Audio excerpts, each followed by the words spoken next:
इस बीच एक और बड़ी खबर है। देखिए, मध्य प्रदेश में अब शराब सस्ते दामों पर मिलेगी। 1 अप्रैल से प्रदेश में नई आबकारी नीति लागू होने जा रही है। शराब के दाम एमआरपी से 20% तक घटाए जा सकते हैं और इसी के साथ ही देसी दुकान पर विदेशी और विदेशी पर दुकान पर देसी शराब भी मिलेगी। प्रदेश में लगने वाली एक्साइज ड्यूटी भी 10% तक कम होगी और इसी के साथ 1 करोड़ से अधिक टर्नओवर वाले लाइसेंसी होम बार लाइसेंस ले पाएंगे।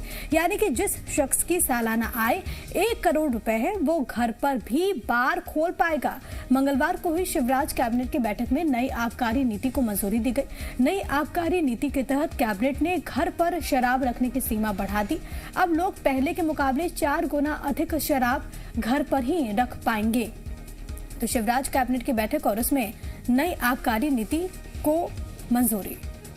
वासु चौरे हमारे साथ, हमारे सहयोगी लगातार बने हुए। वासु, जाहिर है कि अगर हम बात करें शराब की तो रेवेन्यू के एक बड़े सोर्स के तौर पर इसे देखा जाता है, नई आबकारी नीति, लेकिन इसमें कई सारे ऐसे प्रावधान हैं जिस पर सियासत तो होगी और खूब होगी। बिल्कुल प्रिया, देखिए मध्य प्रदेश में शराब पर सियासत कोई नई बात नहीं है। बीजेपी और कांग्रेस इस मुद्दे को लेकर हमेशा आमने सामने होती है और कई बार सत्ता पक्ष के ही नेता अपनी पार्टी को इस पूरे मसले पर घेरते हुए नजर आते हैं। लिहाजा अब जो कैबिनेट की कल बैठक हुई थी उसमें नई शराब नीति को मंजूरी दे दी गई है। 1 अप्रैल से ये जो नीति है मध्य प्रदेश में लागू हो जाएगी और इस नीति के तहत जो एक्साइज ड्यूटी है वो 10 से 15% शराब पर जो है वो कम हो जाएगी, जिसके चलते जो एमआरपी है शराब का वो घटेगा।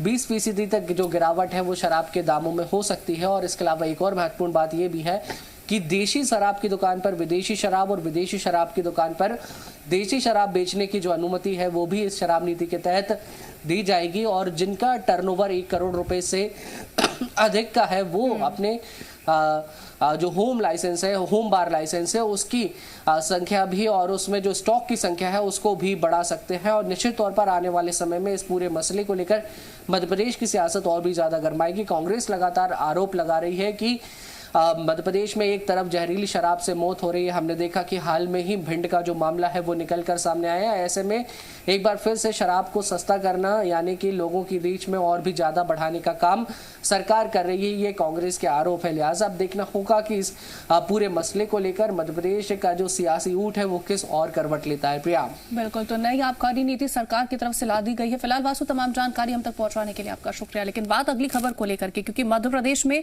नई आबकारी नीति पर सियासी बवाल शुरू हो गया। एक और जहां सरकार नई शराब नीति पर अपनी पीठ थपथपा रही है तो वहीं कांग्रेस सरकार की मंशा पर सवाल खड़े कर रही है। कांग्रेस विधायक सुनील सराफ ने कहा कि सरकार केवल गुमराह कर रही है। एक और सरकार कहती है कि नई शराब दुकानें नहीं खोलेंगे तो दूसरी ओर सरकार हेरिटेज वाइन के जरिए आदिवासियों का शोषण करने की कोशिश कर रही है। तो वहीं कांग्रेस के आरोपों पर बीजेपी ने पलटवार किया।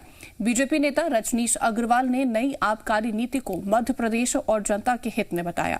उन्होंने कहा कि सरकार मध्य प्रदेश को आत्मनिर्भर बनाना चाहती है, लेकिन कांग्रेस ऐसा नहीं होना देना चाहती। बीजेपी ने कांग्रेस से पूछा है कि नशाबंदी को लेकर राजस्थान, छत्तीसगढ़, पंजाब और महाराष्ट्र में कांग्रेस की सरकार ने क्या किया।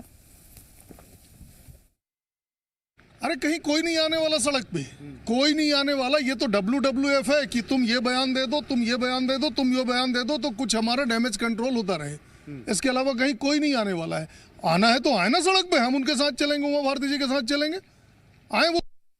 हम नशाबंदी के पक्ष में हैं और नशाबंदी को लेकर जागरूकता के कार्यक्रम चलाते हैं माननीय मुख्यमंत्री, हमारे तमाम नेतागण, और हम करते रहेंगे।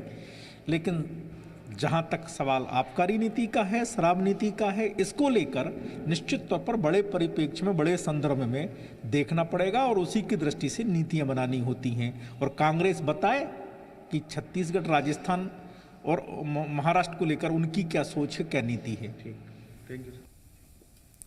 वहीं एमपी के ऊर्जा मंत्री हैं, देखिए प्रद्युम्न सिंह तोमर, उन्होंने शराबबंदी को लेकर उठी मांग पर बयान दिया। उन्होंने कहा कि जनमानस को जागरूक करने के बाद ही हमें शराबबंदी की मांग करनी चाहिए। प्रद्युम्न सिंह तोमर ने बिहार का हवाला भी दिया और कहा कि वहां पर शराबबंदी तो हो गई लेकिन फिर भी अवैध रूप से बिक रही है। इसलिए पहले जरूरी है कि जनमानस को हम जागरूक करें, इसके बाद ही शराबबंदी की मांग हो। बिहार में बंद हुई,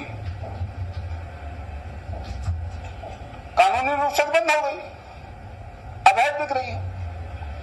तो हमको कानूनी के साथ साथ अवैध बिक्री न हो, इसके लिए जनमानस में माहौल बनाने का काम हम सबको करना चाहिए। जब हम इस काम को कर पाए तब हमको सरकार से मांग करनी चाहिए।